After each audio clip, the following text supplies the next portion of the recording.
Bonjour à vous. Donc, cette fois-ci, c'est Madame Bellois en direct de son salon. Bienvenue dans cette semaine 3 de nos cours à distance.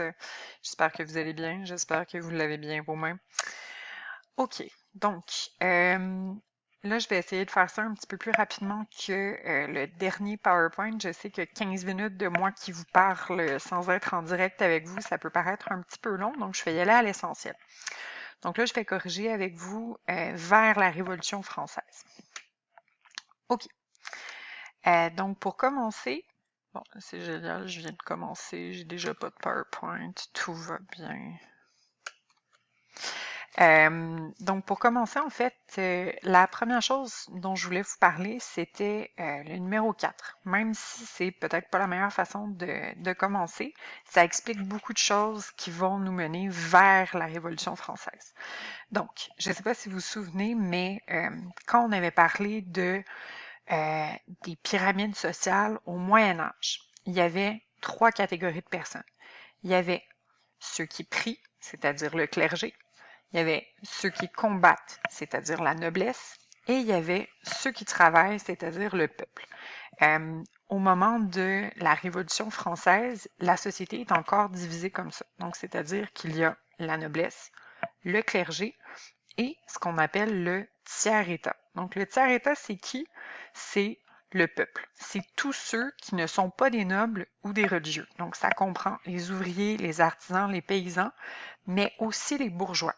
Puis comme on l'a vu dans l'essor commercial et urbain, en fait, les bourgeois prennent de plus en plus de place dans la société, ils sont de plus en plus riches et ils trouvent ça de plus en plus anormal d'avoir moins de droits que la noblesse et le clergé. Parce que la seule catégorie de gens qui payent des impôts en France, c'est le tiers-État. Donc le tiers-État, il paye pour le mode de vie de la noblesse et du clergé. OK. Bon, j'ai vraiment de la misère avec mon PowerPoint, moi, aujourd'hui. Donc,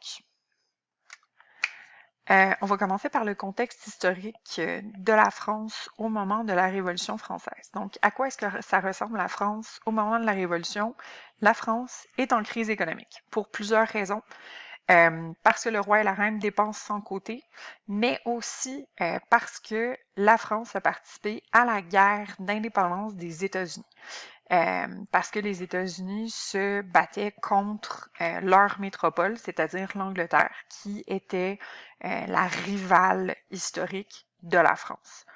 Donc là, il va falloir lever des nouveaux impôts. Là, je viens de vous dire que les seules personnes qui payent des impôts en France à ce moment-là, c'est le tiers-État, c'est-à-dire le peuple. Donc, je vous laisse deviner de qui va venir la Révolution française. OK. Pour ce qui est du contexte politique, bon, semblerait-il que mon PowerPoint va rester comme ça. Pour ce qui est du contexte politique, donc en France, c'est une monarchie qui est dite absolue. Donc, ce que ça veut dire, c'est que le roi détient tous les pouvoirs. D'un point de vue social, le peuple souffre de faim, le peuple, il y a de la misère. Donc, c'est dans le contexte de gens qui ont faim, qui veulent nourrir leurs enfants et se nourrir eux-mêmes que la révolution va éclater. OK. Donc, le numéro 2, en fait, je l'ai déjà dit. Donc, le mode d'organisation, c'est une monarchie absolue. Une monarchie absolue, ce que ça veut dire, c'est que le roi reçoit son autorité de Dieu. Donc, c'est-à-dire que la seule personne qui est plus élevée que le roi dans son royaume, c'est Dieu. Dieu, ça fait longtemps qu'on ne l'a pas vu. C'est pratique. Ensuite, donc là, on a le roi, on va avoir d'autre part d'autres acteurs qui vont venir dans la Révolution. Donc ces acteurs-là, je vous laisse les découvrir sur le PowerPoint. Je vais juste vous mentionner que ces acteurs-là, bon, Necker, Robespierre, Desmoulins, ça vous dit absolument rien en ce moment, mais plus tard, en fait, dans ce bloc-ci, vous allez avoir un film à regarder qui porte sur la Révolution française et vous allez pouvoir vous familiariser avec ces personnages-là. Donc, petit rappel, voici le château de Versailles que je vous ai montré dans une séquence didactique. Donc, le château de Versailles, il est gigantesque. Toute la cour du roi est là et tout le monde dépense, toutes les décisions du royaume sont prises dans ce château-là qui est gigantesque, qui est fait pour être capable de contenir tout le gouvernement français. Donc ça ici, c'est le roi Soleil, le roi Louis XIV, qui va être le roi qui a eu le plus de contrôle sur la France. Et c'est d'ailleurs un roi qui va avoir un règne extrêmement long. Son petit-fils Louis XVI, c'est celui en fait qui va perdre le pouvoir pendant la Révolution française. Il n'y avait pas exactement le même degré de contrôle sur son royaume que son grand-père. OK. Donc, là, on a dit la France est dans le trouble d'un point de vue économique et le problème, c'est que le roi n'a pas le pouvoir, même si c'est un monarque absolu, de lever des nouveaux impôts sans convoquer ce qu'on appelle des États généraux. Donc, les États généraux, c'est quoi? C'est une assemblée où on envoie des députés pour traiter des problèmes économiques. Et ces députés-là représentent les trois ordres de la société française. Donc, ils représentent la noblesse, le clergé et le tiers-état. Par contre, je vous laisse deviner que même si le tiers-état représente 97% de la population française, le tiers-état n'a pas 97% des votes. C'est l'équivalent de un vote pour chaque catégorie. C'est comme si la noblesse avait un vote, le clergé avait un vote et le tiers-état avait un vote. Et comme la noblesse et le clergé ne payent pas d'impôts, je vous laisse deviner de quel bord ils votent de façon générale. OK. Donc, la suite. Pourquoi est-ce que le roi va convoquer les États généraux? Ben, je voulais un petit peu expliquer. En fait, il faut trouver une solution à la crise. Et donc, c'est Necker, le ministre des Finances du roi, qui va suggérer de convoquer ces États généraux-là. Ensuite, donc, aux États généraux, on va consulter ce qu'on va appeler des cahiers de doléances. Donc, qu'est-ce que c'est qu'un cahier de doléances? Dans le fond, c'est un document où on écrit tout ce qui fonctionne pas bien dans le royaume. Donc, le peuple va écrire tous ses problèmes, toute sa misère, va dire on a faim, on n'est pas capable de se nourrir dans ce cahier-là. Et aussi, en fait, un commentaire du peuple, c'est de dire que la noblesse et le clergé ne devraient plus avoir les privilèges qu'ils avaient, c'est-à-dire le privilège de ne pas payer de taxes et d'impôts. Et aussi, il y avait beaucoup de positions, c'est-à-dire d'emplois qui étaient réservés à la noblesse et au clergé. Donc, le peuple, ce qu'il dit, c'est non, ben moi, si je veux être ministre des Finances, par exemple, je voudrais pouvoir l'être. C'est pas à cause de ma naissance que ça va m'empêcher de l'être. Donc, ça faisait partie des plaintes qui ont été mentionnées par le peuple. OK, la caricature que je vous ai demandé d'analyser dans vos notes de cours, elle est très célèbre. Donc, vous voyez, on a ici la charmante noblesse et le clergé qui sont assis sur le dos d'un vieux bonhomme avec son espèce de pioche ici. Et ben, vous aurez compris assez rapidement que essentiellement ce que ça veut dire, c'est que le peuple travaille, supporte sous son dos la noblesse et le clergé, notamment en payant des taxes, alors que ces derniers-là, ben, ils n'en payent pas du tout.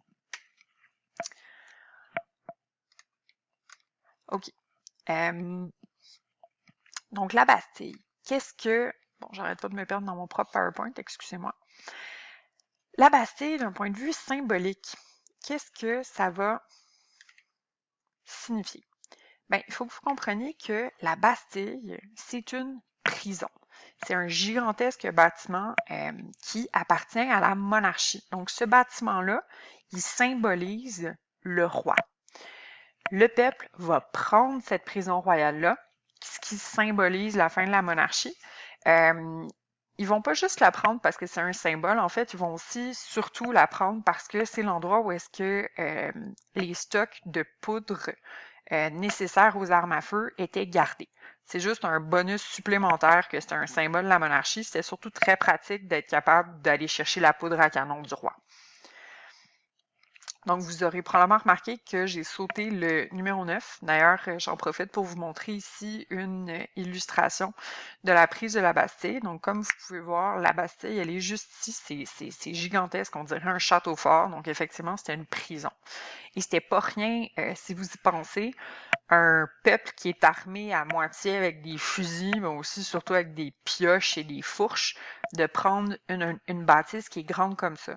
D'ailleurs, le peuple va prendre cette bâtisse-là le 14 juillet 1789 et encore aujourd'hui, c'est le 14 juillet la fête nationale en France. Donc, c'est juste pour vous faire réaliser comme l'importance du symbole de la prise de cette bâtisse-là au final. Plus tard, donc, on n'a pas encore mis le roi à la porte au moment de la prise de la Bastille. À ce moment-là, le peuple n'est pas en train de dire qu'il veut en finir avec la monarchie. Tout ce qu'il dit, c'est qu'il aimerait avoir plus de droits. Par contre, plus le temps passe, plus le peuple commence à s'énerver parce que le roi ne cède pas. Et donc là, éventuellement, le 6 octobre, on va avoir ce qu'on appelle le massacre des gardes à Versailles. Donc le peuple va littéralement tuer des gardes, mettre leur tête sur le bout de leur lance et parader avec. OK. Donc, vous allez le voir dans le film, donc je vais passer très rapidement là-dessus. Mais essentiellement, en fait, le tiers-État, il n'était pas content de ne pas être entendu, de ne pas avoir du poids dans les États généraux. Donc, en juin, il va déclarer qu'il forme une Assemblée nationale. Ils disent, nous, on représente 96% de la population, on a la légitimité de décider pour les Français et ils vont décider de dire non, c'est plus aux États généraux de voter les impôts, ça va être à l'Assemblée nationale. L'Assemblée nationale, c'est nous, c'est le peuple français. En représailles, le roi va fermer la salle des États généraux. Le tiers-État va dire c'est pas grave, on va juste changer d'endroit pour se rencontrer. Et ils vont choisir un endroit qui s'appelle le jeu de paume. Je vous en parle pas plus, vous allez le voir dans le film aussi, donc c'est juste une petite introduction.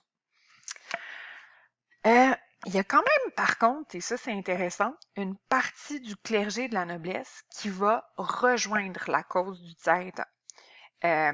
Et en fait, face à ça, le roi va devoir finir par accepter que l'Assemblée rédige une constitution. Par contre, le roi va prendre son mal en patience en envoyant des régiments militaires à Paris. Et là, c'est là que ça va déraper.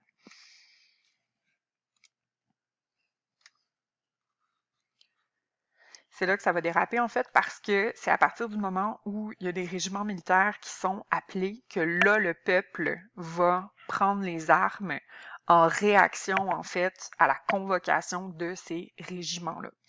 Les paysans vont attaquer leurs seigneurs, rien ne va plus. Là, maintenant, c'est rendu au symbole du monarque qu'on va s'attaquer. Donc là, cette Révolution française-là, quelles sont les conséquences qu'elle va avoir? À votre numéro 9, vous avez vu les nouvelles institutions. Parmi ces institutions-là, on va avoir la fameuse Déclaration des droits de l'homme en 1789. On va avoir l'Assemblée nationale. Encore aujourd'hui, le pouvoir législatif en France, c'est l'Assemblée nationale. C'est de là que ça vient. Ensuite, on va avoir la signature d'une constitution. Donc, avant, l'autorité gouvernementale en France venait de Dieu. Maintenant, l'autorité gouvernementale en France vient de la Constitution, c'est-à-dire de la loi qui va régir l'organisation du pays. Pardon, mon chat vient de faire tomber 42 de mes livres. Ensuite, la monarchie va devenir une monarchie constitutionnelle, c'est-à-dire une monarchie qui est encadrée par une constitution. Par contre, ils vont pas garder la monarchie très longtemps, en fait, parce que le roi va refuser de partager ses pouvoirs. C'est là qu'il va finir par se faire guillotiner d'ailleurs. Et à ce moment-là, ça va être la naissance d'une première République française.